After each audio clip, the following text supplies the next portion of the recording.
Hoy quiero hablar de un tema bien precioso y que le he colocado como nombre Sin viento ni lluvia. Seguimos con el tema de héroes de la fe, amén. Y quiero hablar bajo ese tema sin viento y sin lluvia. Y usted se va a dar cuenta, porque hay una parte central donde yo especifico por qué le coloqué a esta predicación sin viento ni lluvia. El segundo libro de Reyes, capítulo 3. En ese segundo libro de Reyes, cuando lo estaba leyendo, me estrellé con esta porción de este capítulo. Y en este capítulo nos muestra una historia que tiene muchos matices, que tiene muchas cosas muy importantes y que vale la pena que hoy usted y yo las veamos, que vale la pena que hoy usted y yo las analicemos para salir bendecidos en este día. Si usted se acuerda, después de que Salomón muere, ¿se acuerda quién era Salomón? Después de que Salomón muere, el reino se divide en dos. Un reino hacia el norte y un reino hacia el sur. El reino hacia el norte, formado por 10 tribus y se le colocó el nombre de Israel. Y el reino hacia el sur, formada por 2 tribus y se le colocó el nombre de Judá. Y entonces ellos eran 2 reinos, aunque hacían parte como tal de todo lo que el Señor quería. Pero por circunstancias y desobediencias se separaron. Ahora, en este capítulo 3 se nos relata que Israel comienza una guerra, o sea, el reino del norte comienza una guerra con uno de sus reyes tributarios, con el rey de Moab. Comienza una guerra. ¿Y por qué comienza la guerra? Porque el rey tributario tenía que estar pagándole un impuesto a Israel. Cuando estaba Israel ahí, él tenía que pagarle un impuesto y de un momento a otro el rey aprovecha unas circunstancias, como mucha gente que aprovecha cuando el río está revuelto para sacar tajada. Y este hombre hizo lo mismo. Entonces este rey dijo: ya no voy a pagar más impuesto.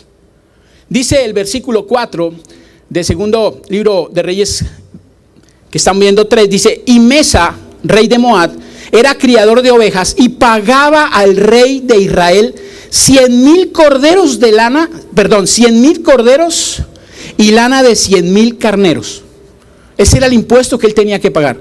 Y tal vez uno dice: wow, ese era por no ser hijo de Dios, tenía que pagar todo eso. Y entonces el rey de Moab, de nombre Mesa, al ver que el rey de Israel muere, el rey que le había puesto ese impuesto muere, y que asume ahora su hijo, que se llama Joram, entonces dije: no, yo aquí no voy a pagar más. El rey que había muerto se llamaba Acab. Y usted más o menos ahorita le digo la historia, pero Acab había muerto y entonces queda su hijo Joram, sube al reino, y este hombre dice, el rey de Moab, dice: no, yo no le pago más impuesto a este tipo. Olvídese, se lo pagaba a su papá, pero ahora ya no más. Y dice el verso 5, pero cuando Acab murió, el rey de Moab se rebeló contra el rey de Israel. Entonces eso hace que Joram, que era ahora el rey de Israel, diga: no, señor, voy a entrar en guerra contra ese pueblo y le voy a demostrar que tiene que seguir tributándome. Que aunque mi papá no esté, él tiene que seguir cumpliendo las normas. Y para eso, Joram, que tenía una especie de paz en ese momento, porque Israel y Judá se vivían enfrentando, pero en este momento había una especie de paz. Y entonces Joram, rey de Israel, le pide ayuda a Josafat, que era el rey en ese momento de Judá. Le pide ayuda, dice el verso 7 en su parte A. Y fue y envió palabra a Josafat, rey de Judá, diciendo: el rey de Moab se ha rebelado contra mí. Y viene la pregunta: ¿irás conmigo a pelear contra Moab? ¿Cuál fue la pregunta? ¿Irás conmigo a pelear contra Moab? Sencillamente la pregunta era esa: oye, ¿vas a ir conmigo a pelear contra ese hombre que se rebeló? ¿Sí o no? Esa era la respuesta. Pero Josafat no se limitó a decir sí o no. Josafat le contesta algo que me impacta, y es el primer matiz que yo quiero que usted y yo lo veamos rápidamente. Dice el verso 7 en su parte B: y Josafat, y él respondió: subiré, yo soy como tú, mi pueblo como tu pueblo y mis caballos como tus caballos. Josafat le dice a Joram básicamente esto. Escúcheme, y usted va a decir: ¿qué tiene que ver eso? Ya se lo digo, no se afane. Le dice: yo soy igual que tú. Escúcheme, Josafat, rey de Judá, le dice a Joram, rey de Israel: yo soy igual que tú. Después le dice: mi pueblo es tu pueblo mis caballos son tus caballos. Amados, Joram, rey de Israel, dice la palabra que era un rey que hizo lo malo ante los ojos de Dios. Era un rey que hizo lo malo, que disgustó a Dios, hizo lo malo, no estaba realmente haciendo las cosas como Dios mandaba. ¿Quiénes eran los padres de Joram? Usted los conoce tal vez. Uno era Acab y el otro era la famosísima Jezabel, que usted la ha escuchado mucho tal vez.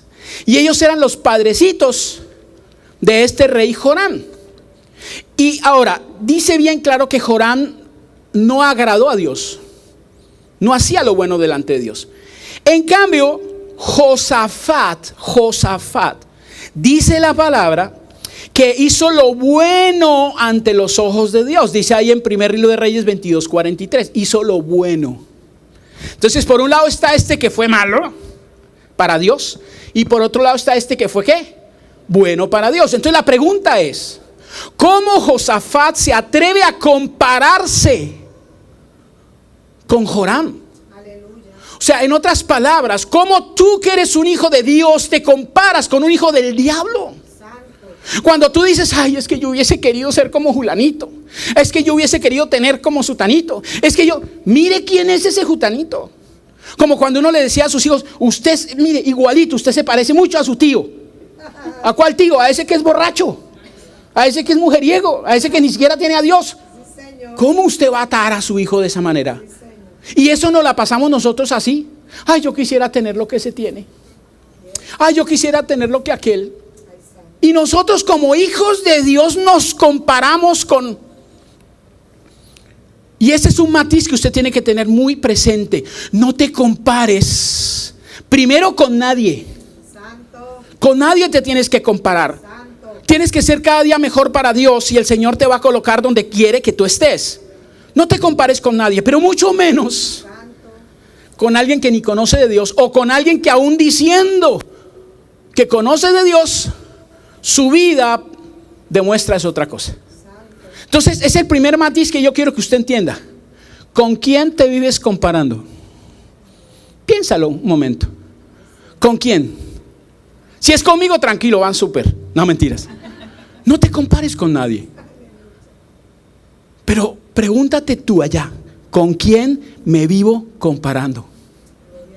Sigamos. Arranca hacia la batalla, ya se va y Josafat le dice, listo, vamos a pelear. Y entonces Joram le dice, listo, vamos a la guerra. Y salen a la guerra estos reyes. Se unió otro rey más que estaba bajo la cobertura, entre comillas, de Josafat. Y entonces van a la guerra y Joram coge una ruta que no la conocía. Joram se va por una ruta que no la conocía y entonces se pierde. Y caminan 7 días dando vueltas por esa ruta. Y entonces dije, ¿y ahora qué vamos a hacer? ¿Quedamos sin agua para nosotros? ¿Quedamos sin agua para las tropas y sin agua para los caballos? Nos vamos a morir. Están en un desierto. Y por coger otra ruta y dárselas de fififi, perdió, y 7 días dando vueltas. Y entonces dice Joram, como un hombre que no es agradecido con Dios, dice, ¡ja! ¿Sí ve? Dios nos quiere matar. Imagine lo que pensó este tipo. Segunda de Reyes 3:10 dice, Dios nos quiere matar.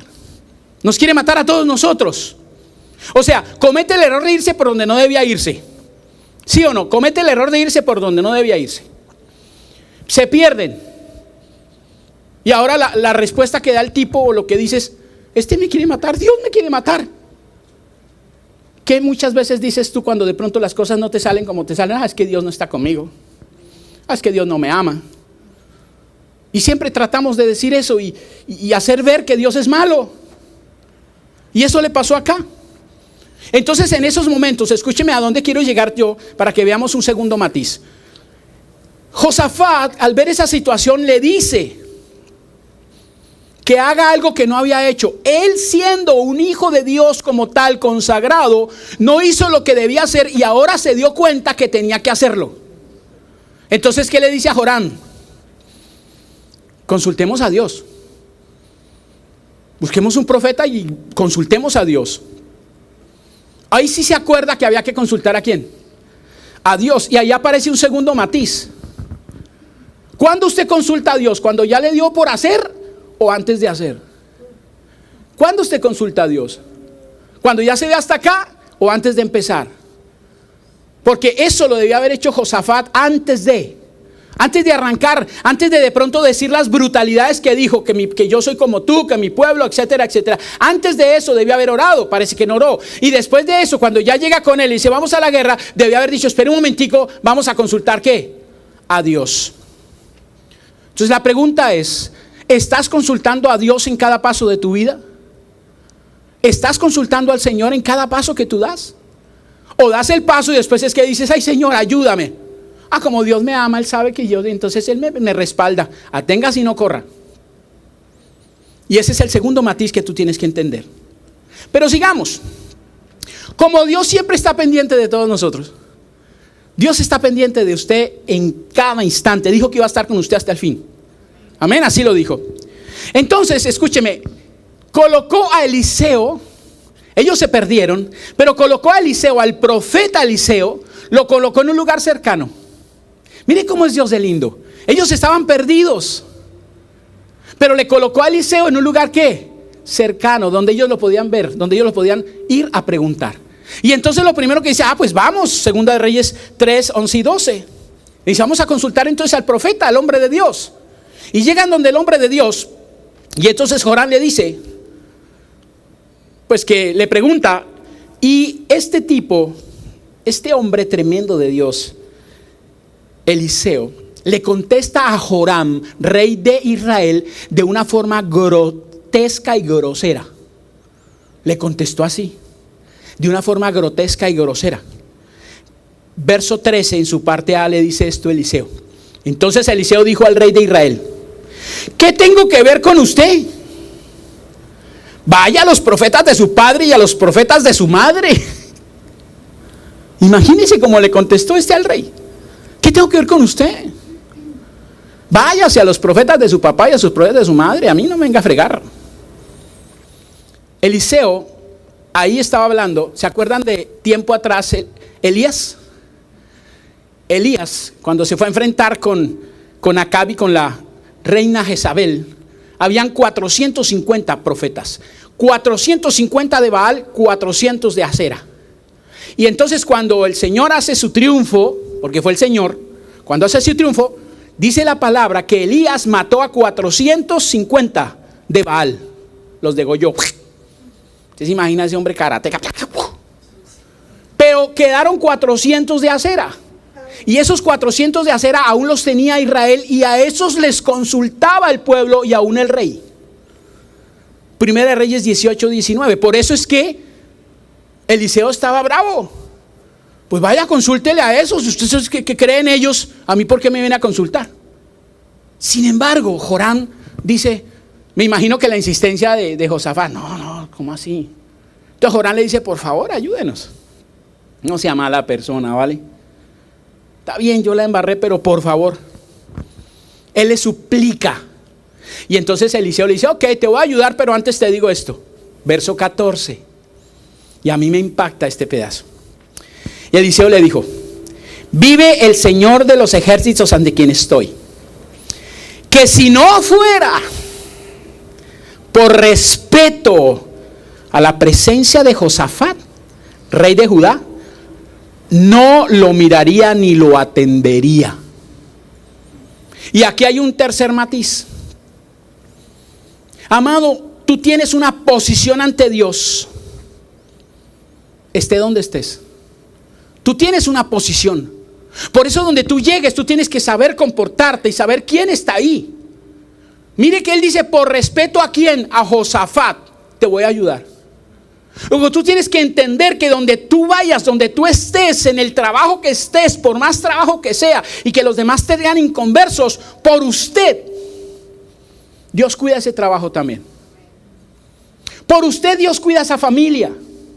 Por usted, porque usted tiene una posición muy importante delante de Él. Y Dios dice, por amor a ti, los cuido. Por amor a ti cuido a tu hijo que es un descarriado, pero por amor a ti lo hago. Por amor a ti cuido esa empresa, aunque todos allá están trabajando en otras cosas y están haciendo, como dicen en mi país, chunchullo. Pero por amor a ti, para conservar tu trabajo, para conservar lo tuyo, por amor a ti lo hago. Luego mire la posición tan importante que usted tiene. No para que se las dé, sino para que diga: Señor, gracias por tener esa misericordia tan grande que tienes conmigo. Por eso tú no puedes compararte con ellos ni hacer lo que ellos hacen. Porque gracias a ti, ese lugar está de pie. Dile al que está a tu lado: gracias a ti, donde estás es bendecido. Y a veces tú no lo entiendes. A veces tú no lo comprendes. Donde estás tú hay bendición. Pero si tú no eres de aquellos que realmente Dios quiere que sea, ¿qué bendición puede llegar? Amén. Entonces recuerda esto: yo tengo una posición ante Dios, y esa posición la tengo también ante el enemigo, que es Satanás. Él la conoce. Él la conoce. Entonces eso es importante que lo tengas. Pero sigamos. Eliseo decide entonces ayudar a este hombre. Ok, le voy a ayudar, pero antes que, tráigame un músico. ¿Ah? ¿Un músico? ¿Y qué tiene que ver un músico aquí? Tráigame un músico, dice el verso 15. Ahí en el verso 15. Pero no me traiga cualquier músico. Tráigame un músico que realmente sea músico del Señor. Mi amado, aquí vemos un cuarto matiz. Lo importante que es la alabanza y la adoración para abrir las puertas del cielo y recibir las instrucciones de Dios. Por eso el que se sube aquí y el que está aquí no puede ser cualquiera. Porque ese que está aquí o esos que están aquí son los que abren las puertas. Son los que crean el ambiente. Son los que hacen que realmente fluya la palabra del Señor. ¿Me hago entender? Por eso es importante. Por eso cuando estamos acá y de pronto nosotros que estamos en la alabanza le decimos a usted: alce las manos, gócese, métase en la presencia, es porque estamos pidiendo que el Dios de la gloria después cambie todo el ambiente y pueda llegar esa palabra y lo toque a usted y lo transforme a usted. Por eso es importante la alabanza. Y dice ahí: tráigame un músico. Se lo dijo el profeta: tráigame primero un músico. Yo no sé de dónde sacaron el músico, porque estaban en plena batalla. Pero dice que el músico llegó. Y dice ahí la palabra que mientras ese músico tocaba, mientras ese salmista tocaba, mientras esa persona tocaba, Eliseo les dice muy puntualmente que debían, escúcheme lo que le, depender de la fe, porque no verían ni escucharían nada previo a lo que Dios haría. Fue claro. Eliseo le dice en otras palabras, y ahorita lo vamos a leer, en otras palabras le dice: crean que Dios obrará a favor de ustedes, aunque no vean nada previo. Crean. Versículo 15 en su parte B al 19. Dice así la palabra del Señor: y sucedió que mientras el músico, ¿qué? Tocaba. Por eso muchas veces cuando está la alabanza y de pronto el Señor empieza a obrar, empieza a hablar, porque el Señor ha limpiado el ambiente. Por eso es importante el músico, quien esté aquí. ¿Para qué? Para crear ese ambiente. Pero dice: y sucedió que mientras el músico tocaba, la mano del Señor vino sobre Eliseo y le dijo: así dice el Señor, hagan en este valle muchas zanjas. Estaba en el desierto. Hagan en este valle muchas zanjas, pues así dice el Señor. Y es ahí donde viene el título de mi predicación. No verán viento, ni verán lluvia. Sin embargo, el valle se llenará de agua y beberán ustedes y sus ganados y sus bestias. No verán truenos, frío, relámpago, sonido, no verán nada. Pero se van a dar cuenta cómo se va a llenar de agua, para que ustedes puedan, ¿qué? Tomar su gente y el ganado también, los caballos también. Verso 18. y aún esto es poco ante los ojos del Señor.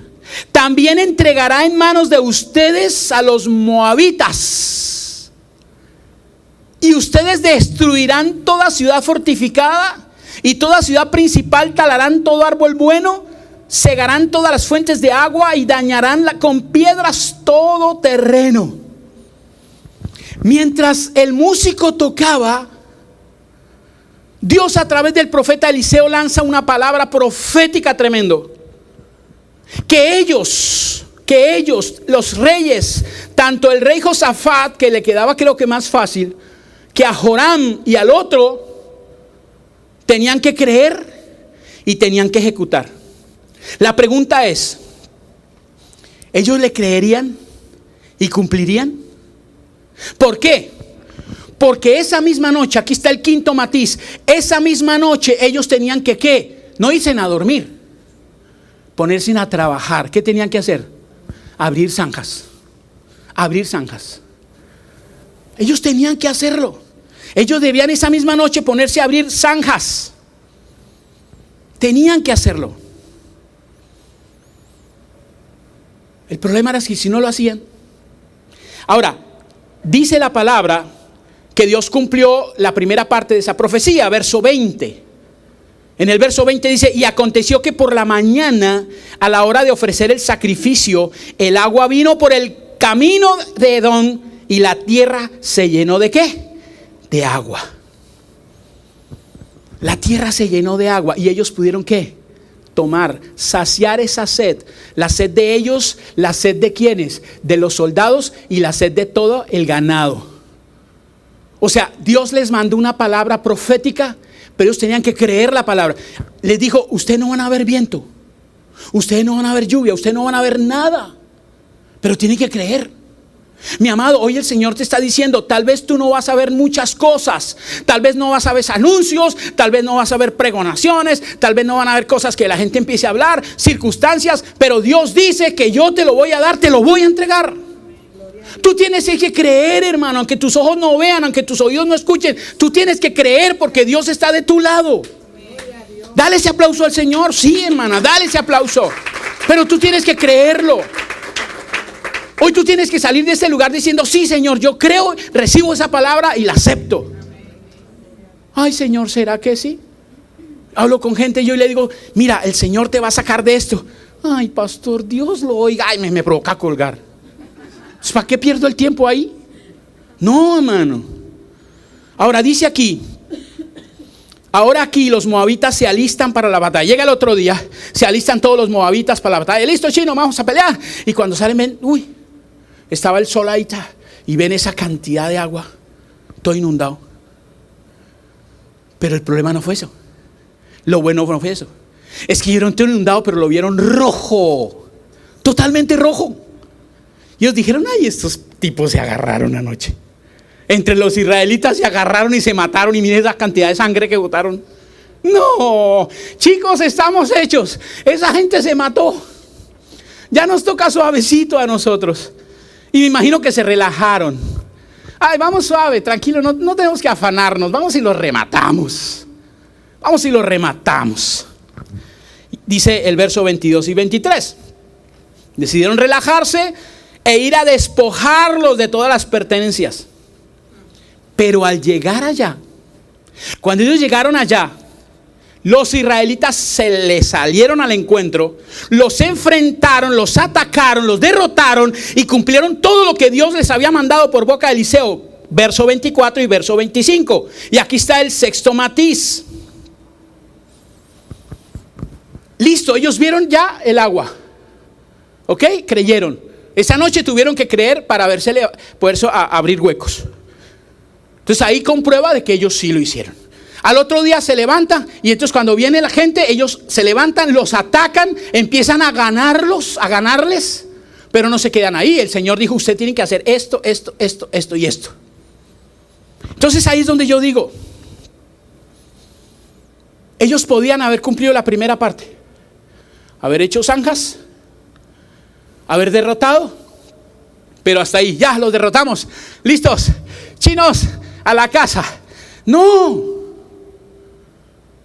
El Señor a través de Eliseo le dijo, tienen que ahora hacer esto. Tienen que ir allá, tienen que destruir, tienen que matar, tienen que hacer una cosa, tienen ta. Lo que ellos sabían que no se podían quedar con eso. Ellos sabían que no se podían quedar ahí. Ellos sabían que tenían que obedecer. Entonces dice la palabra que ellos obedecieron, fueron, y si usted mira todo ese capítulo al final, ellos fueron y cumplieron cada una de las palabras que Dios a través de Eliseo se las dio, y les dio Dios victoria al pueblo israelita y al pueblo de Judá. Entonces miremos lo importante. Por eso yo le colocaba que sin lluvia y sin viento. Mi amado, ¿cuántas veces tal vez el Señor te ha dicho a ti cosas muy puntuales? Y tú dices, no, es que hasta que yo no vea esto y hasta que yo no vea aquello y hasta que una cosa y hasta que no otra. Le dice, no, el Señor dice, yo te la dije. Cuando tú coges la palabra en la mañana y la lees, yo cada vez que leo la palabra, yo me apropio de lo que dice, Señor, gracias, esto es para mí. Sí, Señor, ahí dices que debo hacer esto. Sí, Señor, lo voy a hacer. Aquí dices que me vas a dar. Sí, Señor, lo recibo. Y tal vez estoy endeudado hasta las coronillas. O a lo mejor estoy enfermo, tremendamente enfermo. Pero si ahí la palabra me dice algo con relación a eso, yo lo creo, lo acepto y digo, lo tomo para mí. Amén. Y lo creo. Voy a correr, aunque no pueda correr, pero voy a correr porque yo le creo al Señor. Voy a levantarme a buscar del Señor aunque no quiera. Voy a hacerlo, pero usted tiene que ser consciente. Tal vez no vea lluvia, tal vez no vea sonido de nada. Pero eso no quiere decir que Dios no esté actuando. Santo. Dios te lo dijo. Cada vez que tú coges la palabra y la abres. El problema es que no estamos cogiendo la palabra diariamente, con todo respeto. Pastor, no tengo tiempo. No, ¿qué haces tú a las 5 de la mañana o 4? Pastor, pero es que a esa hora tampoco. Y si te digo más tarde, tampoco. Y si te digo en la noche, menos. Y así, aún así quiero decir, Señor, bendíceme. Ahí en la palabra te estoy diciendo cómo hagas. Yo no sé si tú has mirado, pero yo la palabra cuando la miro, aún en la palabra el Señor me da estrategias. Aún en la palabra el Señor me dice esto, aquello, haz esto, no haz esto. Ojo con esto que estás haciendo. Ay, Señor, perdóname, yo no me di cuenta realmente. Uy, sí la estoy embarrando. Perdóname, Padre de la gloria, ayúdame. Pero hoy te mostré 6 matices a través de ese pasaje del capítulo 3. Porque yo quiero que usted hoy, como dice mi hijo, aunque usted no le ponga cuidado a lo demás, casi iba a decir otra cosa, aunque usted no le ponga cuidado a los demás, bueno, en mi pueblo dice, no, aunque no le pare bolas a esto, aunque usted no le ponga cuidado a lo demás, póngale cuidado a esa parte, que si Dios te dijo algo, aunque no veas tú con tus oídos cosas, no escuches con tus oídos o veas con tus ojos cosas, no dudes. Pastor, pero es que mi esposo cada día está peor. Santo. Pues claro, y si usted cada rato lo sigue diciendo, pues lógico, va a estar peor. Usted no sabe, dice que poder tiene la lengua.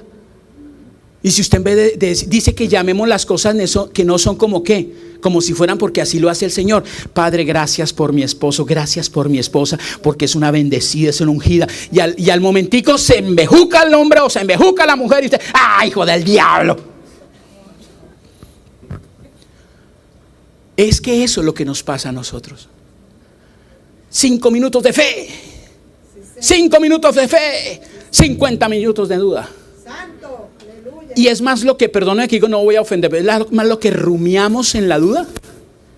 Más lo que rumiamos en la duda que en la fe.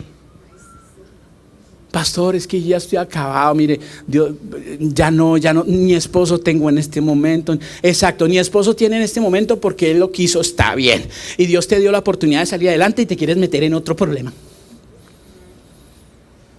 No, el Señor te dio para que estés en paz y en tranquilidad durante un tiempo. ¿Por qué te vas a meter en problemas? Dios te dio un tiempo para que estés tranquila, para que lo busques, para que te llenes de Él. Y cuando tú lo busques y te llenes de Él, entonces ahí sí Dios hará lo que tenga que hacer. No te metas antes de lo que te debes meter. Te sacó de pronto de un problema tremendo financiero. Y te sacó y tú, gloria a Dios, aleluya. Y a los 15 minutos quieres meterte en otro problema más. Te sacó de una deuda bien tremenda y te hizo un milagro de una forma asombrosa. Pero a los 15 minutos quieres meterte en otra deuda mayor. Es que Dios, no. Por favor, tengamos sabiduría del Señor. Por eso yo siempre lo he dicho y lo seguiré diciendo, el enemigo número uno de los hijos de Dios no es Satanás. ¿Quién es? La ignorancia. La ignorancia. Siervas del Señor, preciosas de Dios. Dios está abriendo un espacio en Community Life Ministries. Hasta lo dije bien, ¿no? Está abriendo un espacio para que usted, querida dama, se prepare financieramente. Para que usted vea todas las posibilidades que hay y no diga. Nosotros siempre hemos aprendido algo que a veces nos cuesta, pero hemos aprendido. Siempre tenemos que tener